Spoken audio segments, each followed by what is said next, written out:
This is Con on the Road. Shout out to Jeremiah K, who in the comment section posed a question on what are the good practices on driving a manual transmission. So now, before we get to that, let's run through some basics. In a car with a manual transmission, you have the engine, you have the gearbox, in between you have the clutch.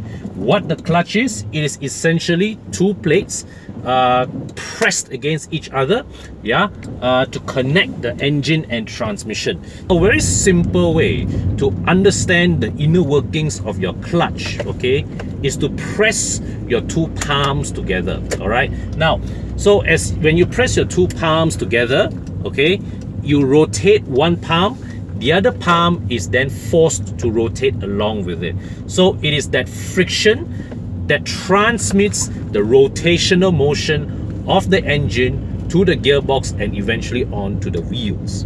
Now, what happens when you step on the clutch pedal? You are forcing the two clutch plates apart from each other, okay, thereby freeing the engine and transmission to rotate freely from each other.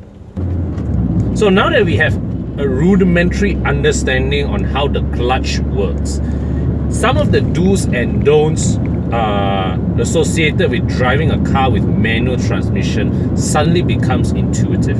Okay, for example, for starters, you do not rest your foot on the clutch when you are driving. Okay, so you see what happens is that when you rest your foot against the clutch, through the linkages and hydraulic pumps and all that, the clutch plates, okay, are actually pushed apart very slightly. Okay, and what this happens is that this allows a degree of slip in the clutch, and this consequently accelerates the wear and tear of your clutch. Okay, now to understand this is very simple. Just go back to the example of pressing your two palms again. Okay, now as you press your two palms as hard as you can, as you possibly can, you notice that when you turn one palm, the other one cannot resist but go and turn along with it.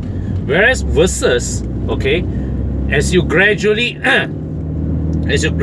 ease the pressure between your two palms, you then have that leeway that your two palms can slip against each other. It's the same thing with the clutch, but the difference is when you slip your palm with each other, nothing happens. But your clutch plates, when they are allowed to slip against each other for a prolonged period of time, you accelerate the wear of your clutch. That's simple. Second thing, some drivers perhaps want to show off their skill, want to tunjuk lagak, okay, like to balance their car purely with the clutch on the hill. You are accelerating the wear and tear of your clutch unnecessarily. Just imagine back the example. Your two clutch plates are pressing against each other. Okay, one is stationary, one is rotating, and it is this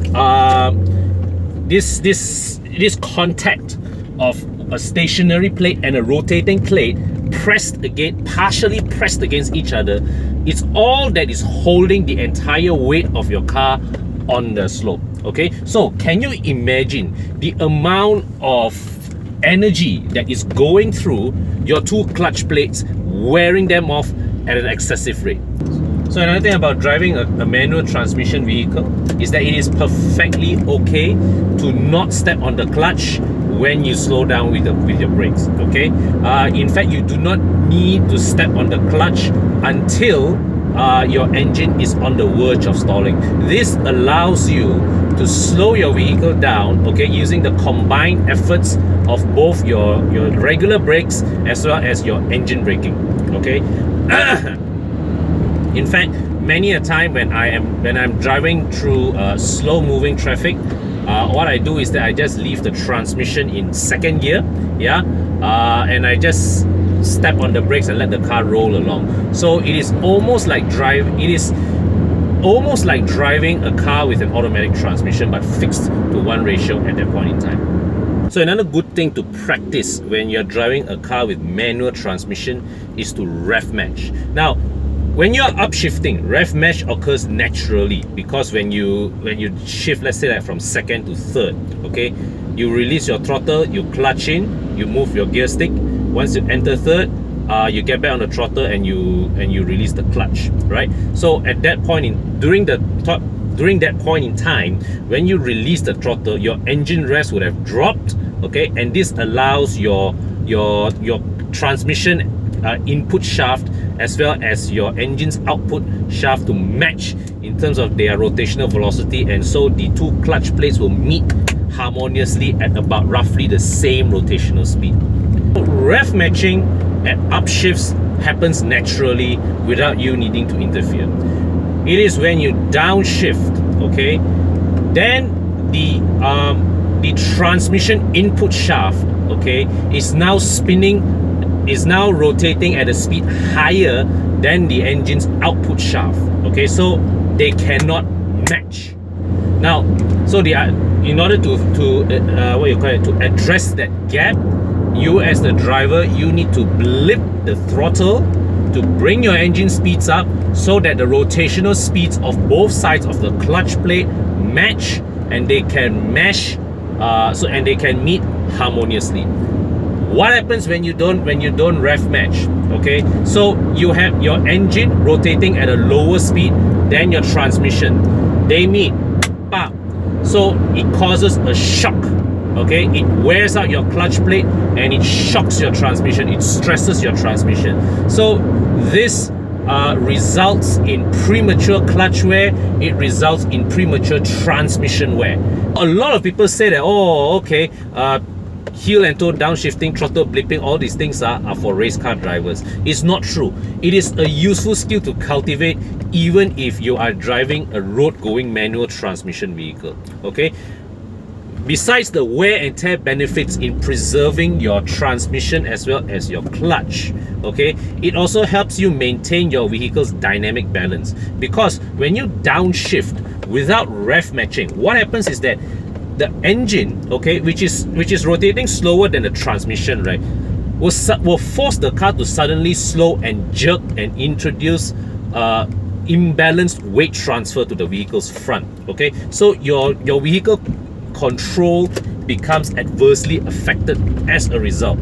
I have to admit, rev matching is a skill that is not easy. You need to adapt your rev matching timing to the car based on the car's clutch bite point as well as its throttle response, which is why recently when I went to Germany to test drive the Honda Civic Type R FK8, I was very thankful that car had auto rev matching, because when you go into, because I was driving a left-hand drive vehicle in unfamiliar territory, I'm having to adapt to driving on the wrong side of the road. I'm having to adapt to drive, to change gears with my right hand, and I'm having to adapt to a throttle and clutch response that I am unfamiliar with. So having the car take care of the rev matching process, it really eased my life at that point in time. So another tip about rev matching, okay, imparted to me by my good friend Lee Pang Sing, okay. Rev matching is actually a bit more difficult to do if you are driving a diesel engine, okay, because a diesel engine is heavy. When you blip the throttle, it does not rev as quickly as a petrol engine. So you need to take note of that, and it boils down to this: every car has different throttle mapping, has different clutch bite points. So you need to familiarize with both these things before you can rev match a car effectively. Maintenance of a manual transmission car, there are of course your transmission fluid changes, okay. In the case of a car with a hydraulic clutch, you need to top up your clutch fluid regularly. The major wear and tear item naturally is the clutch. It is a high load frictional component, so it is a part that is bound to wear off. Of course, so when that happens, do be prepared to pay, because changing a clutch involves pulling your engine and transmission apart from each other so that your mechanic can access the clutch, and that is very labor intensive. So on top of paying for parts, you have to pay for a substantial amount of labor. But the flip side is that if driven with care, your car should not be requiring clutch replacement on a fairly regular basis. In fact, this car, I was driving this car on its factory clutch for a good 10 years, covering 170,000 kilometers before requiring a new clutch, right? Signs of a worn out clutch: the pedal gets heavy, and also taking off from standstill, you start to feel a bit of slippage. Does high-speed driving wear the transmission out prematurely? Not by significant margins, especially not if your car is still running on stock factory setup. If you've modified your engine to generate outputs above the transmission's rated torque, then you may have to be careful, but otherwise you should be fine, so long as you do not ride on your clutch as you progress. Means that so long as your high-speed driving is done with the clutch fully biting, then you should be fine, because you are not causing unnecessary slippage within the system. All right. So is it difficult or tiring living with a manual transmission car in urban traffic? Not for the most part. For me, I quite enjoy the satisfaction of nailing my throttle blippings and heel and toe down changes every time. Yeah, so it gives me the added sense of involvement that I do not get when driving an automatic or dual clutch transmission car. Okay, now granted, modern automatic transmission cars, even the torque converters, okay, they have become more efficient and they deliver better performance than a manual transmission. Okay, so the only reason that anybody this day and age would persist with a car running a manual transmission, it is simply because it has to be because you enjoy doing so. And modern automatics are sufficiently advanced and efficient enough that a manual transmission is really only worth the while if it offers you an extra level of driving enjoyment. Okay, so that concludes it for this particular video. Yeah, until my next video, thanks for watching. Bye for now.